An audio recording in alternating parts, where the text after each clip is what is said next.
Okay, lovely people, we are back with part two of this new moon reading. So if you haven't seen part one, go and look for that, because we've just talked about the energy that is underlying this month to come, this lunar cycle, and there's some good and important messages there for us.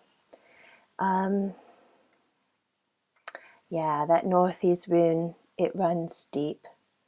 And there's such a strong message of welling down into those shadows, into those shadowlands, and into that deep earth, and allowing up those gifts and those treasures that that we've stored away, that have been hidden and concealed in those places. So really, really, that is the necessity of these times, to find the gift in the burden, to find the gift in the wound, to find the gift in the pain, and transform that, make that a part of your life. And then when you've done that, when you've understood the lesson, put down the burden and move on. Yeah. We're strangely being drawn to the near future, what we're moving into as the next rune. And what I'm being shown is we have the rune Hagalaz here. Hagalaz as the primal mother, the one who both makes and unmakes all of the world, all meaning within the world. And she is the ultimate force of chaos and destruction, as well as of creation. This is the kind of movement, the kind of energy that we are moving towards and moving into. So how do we survive in these times? How do we thrive in these times? We do this, by retrieving those gifts, by restoring those gifts of the Northeast rune within the self. That is our preparation.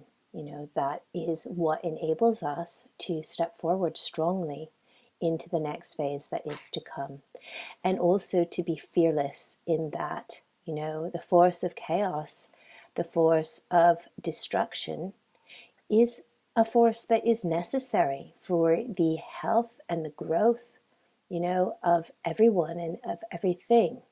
It's the same as what we've been talking with the Northeast rune. If we don't have those moments of having things fall apart, then we don't also have that strength of those new shoots and that new growth and that finding of the gift, that, renewal and that capacity for going forward. If we look around the world, looking, and maybe it's true in our personal lives as well, I know it's certainly true for mine, there are many things that need to change. And the way that that change comes is through that destructive process. But that destructive process is not something to be seen as a negative. It may be something that is very challenging for us. It may be something that we rebel against internally very often. But the way through it is in really unflagging steel within the self, and with acceptance of the gifts of that process as well. It doesn't mean that we're always happy about it, but it means that we know how to keep moving through it, and to let go of the things we don't need to carry, let go of those burdens, and allow those new green shoots to come back for us. So let's move back to the very first rune that I actually drew, which is the rune Berkano. And this is, what is kind of just coming in and passing away. And this is very much the energy of spring and new growth, So even though we have these very serious things, coming into being underneath and in the future, the Berkano rune it's not so much the past as the energy that is carrying us forward, from the past into this present lunar cycle. So Berkano, the energy of spring, new growth, and also it is a rune of protection, and the rune of the bear and the bear mother.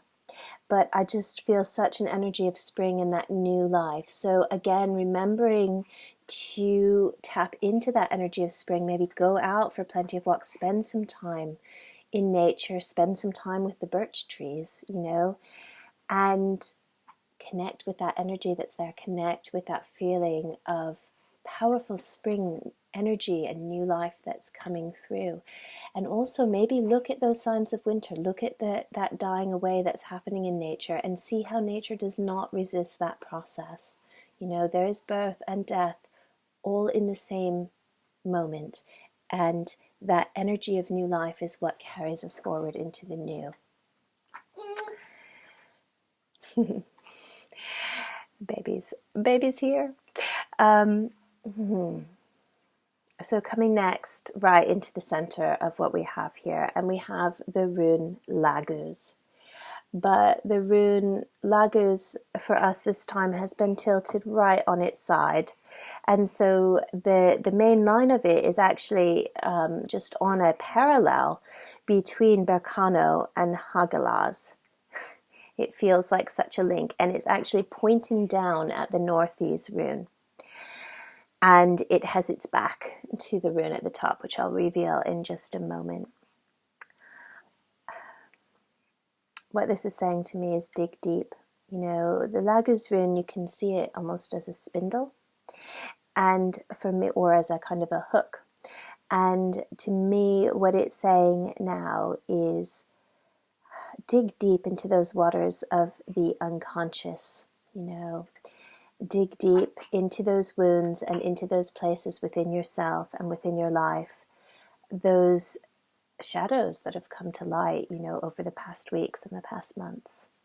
Hook those golden treasures and start to use them to create what it is that you need to be creating now in your life for your own strength, your own well-being, and that capacity to move forward. And I see that line between Berkano and Hagalaz as it's really, really the way of spinning those energies together, pulling them through and moving them through us as we move forward. So this is a time where we can build our strength for times to come. I feel like there will be some degree of lightening of the energy that we've been feeling if we can actively engage with some of the things that we need to be engaging with. If we very consciously are willing to put down the things that it's no longer good for us to be carrying, and sorting out those things that it is good for us to take, and make that choice, make that choice to move forwards. So coming to the very last rune that we have here, we have Ansuz, and Ansuz is lying on its back. It's facing upwards, but it's kind of back to back with Laguz. And it's in this line. This is the overhead, the movement. My feeling from this is that you may be feeling this is a time where there's going to be a lot of confusion. A fair degree of feeling cut off from source, feeling cut off maybe from the clear communications with your guides, with your guidance, maybe a doubting and a testing of the messages that you receive, of your teachings, of these things, and perhaps some real chaos around communications. There's nothing really we can do about that. I mean, these are part of the times that we live in. There is this element of chaos. So the message here is to keep coming back to the self, keep coming back to the center, keep coming back to the work that needs to be done. Focus on that. And also stop trying so hard, stop judging. Stop holding back also from the messages that are being communicated to you. Sometimes if we don't like what we're hearing, we refuse to listen. It's not a time for doing that. We can really not only survive, but we can thrive in these times. But we need to be willing to hear the messages that are coming through. And we need to be willing to follow that guidance. So Yeah. So it looks like overall, April is going to be a slightly lighter month, but a month where, we're invited to really engage with our own personal processes of growth and put down some of those heavy burdens of the past. So I think I'm going to have to move on because I have a little person who's had enough. But I just wanted to throw in a couple of announcements for you. One is that starting this Saturday, with the launch of my new website, Rebalancing Woman, there is a free 9-day rebalancing course happening. This is an amazing opportunity. It is totally free and it is a real reset. So if you are needing something, you're needing a real boost and a real conscious connection with that spring energy to push you through, and a real support in clearing out some of the dross and the things that you need to find those little golden treasures, make sure that you sign up. You just go to rebalancingwoman.com and put your email in there and you'll get the full details. And yes, and the other thing is, if you also are feeling any confusion around the times or feeling like you need some support with your personal work, you can contact me and I'd be really happy to help you with that.